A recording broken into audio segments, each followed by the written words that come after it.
आज हम शब्दों की दुनिया से परे उस दुनिया में प्रवेश करने का साहस करने जा रहे हैं जिसे समाज, परिवार और धर्म सब मिलकर छिपाने की कोशिश करते हैं। ये सच्चाइयों का एक ऐसा जंगल है जहां हर कदम पर आपको कांटे चुभेंगे, आपके सजे सजाए विश्वासों के कांच के महल टूटेंगे और आपका सबसे प्रिय खिलौना, आपका मैं, आपका अहंकार चकनाचूर होकर बिखर जाएगा। ये यात्रा 18 से 25 मिनट की नहीं, ये जन्मों की यात्रा का सार है। मैं आपको कोई सांत्वना देने नहीं आया हूं। मैं तो आया हूं उस आग को हवा देने जो आपके भीतर सुलग रही है, सत्य को जानने की आग। तो अपनी सारी धारणाएं, अपने सारे ज्ञान, अपनी सारी डिग्रियां बाहर खूंटी पर टांग कर आना। यहां भीतर प्रवेश केवल वही कर सकता है जो होने को तैयार है। आप सोचते हैं आप पैदा हुए थे, ये आधा सच है। सत्य ये है कि आप नहीं, केवल एक जीवंत ऊर्जा पैदा हुई थी। एक कोरा कागज, न कोई नाम, न कोई रूप, न कोई पहचान। उस कोरे कागज पर पहला शब्द लिखा गया, तुम्हारा नाम। और बस, कहानी शुरू हो गई। न्यूरोसाइंस कहता है कि जन्म के समय शिशु का मस्तिष्क मैं और तुम में भेद नहीं कर सकता। उसके लिए सब कुछ एक है। लगभग 18 महीने की उम्र में जब बच्चा आईने में खुद को पहचानना शुरू करता है, तब स्व की अवधारणा का पहला बीज पड़ता है। समाज इस बीज में खाद पानी डालता है। तुम्हें सिखाया गया, बेटा, अच्छे बनो। इसका छिपा हुआ अर्थ था, जैसे तुम हो वैसे ठीक नहीं हो। तुम्हें खिलौने दिए गए जब तुम हंसे, और डांट पड़ी जब तुम रोए। तुम्हारे प्रेम को, तुम्हारी सहजता को शर्तों की तराजू पर तौला गया। धीरे धीरे तुमने अपनी सहजता को मारना और समाज के दिए मुखटों को पहनना सीख लिया। आज तुम जो भी हो, डॉक्टर, इंजीनियर, हिंदू, मुसलमान, भारतीय, पुरुष, स्त्री, ये सब उधार है।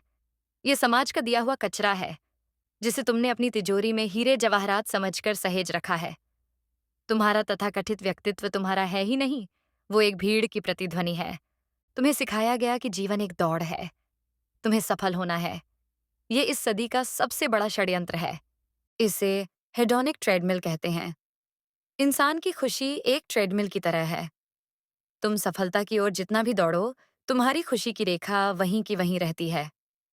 आज तुम्हें साइकिल पाकर जो खुशी मिलती है, कल कार पाकर भी उतनी ही मिलेगी, और परसों हवाई जहाज पाकर भी।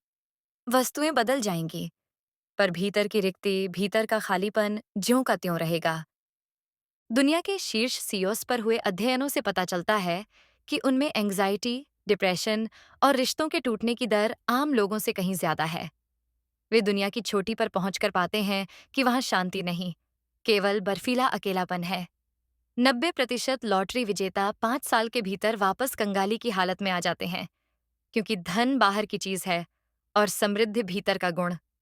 सफलता का पूरा ढांचा इसलिए खड़ा किया गया है ताकि तुम कभी रुककर खुद से ये ना पूछ सको, मैं ये सब किसके लिए कर रहा हूं। तुम्हारी ऊर्जा को निचोड़ने का ये एक बहुत बड़ा जाल है।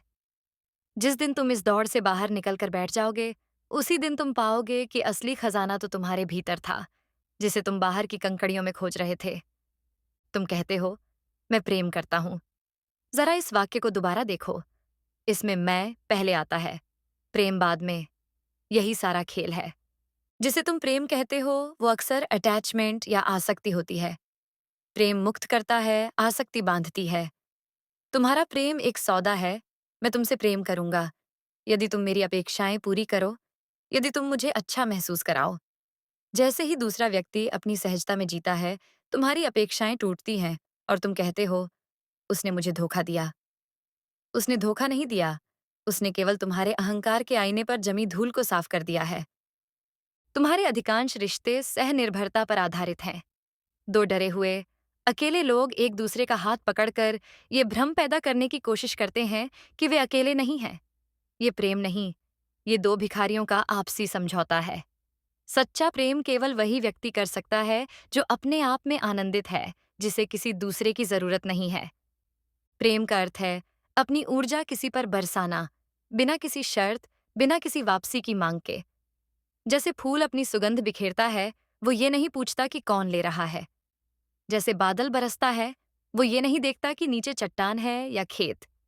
प्रेम एक अवस्था है, संबंध नहीं। जब व्यक्ति का अहंकार बहुत छोटा पड़ जाता है, तो वो उसे बड़ा करने के लिए किसी समूह से जुड़ जाता है। धर्म, राष्ट्र, जाति या किसी फुटबॉल क्लब से। इतिहास के सारे बड़े नरसंहार इसी सामूहिक अहंकार की देन है। चाहे वो धर्मयुद्ध हो, जिहाद हो या विश्व युद्ध, सबके पीछे एक ही नारा था, हम श्रेष्ठ हैं और तुम निकृष्ट हो।